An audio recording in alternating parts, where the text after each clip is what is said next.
میگه انسان روز قیامت قدمش از قبرش میگه یک قدم زدن نمیتواند تا 4 سوال جواب نکرد.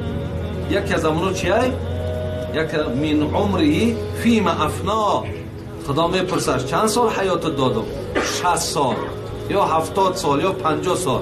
فیما افنا، عمرت در چی صرف کردی؟ این سوال ای برادر، از این قسم به بزرگی خدا این منظره میشود. این فرموده ای، این یکون انکدوت نیست. فیما افنا، عمرت در چی صرف کردی؟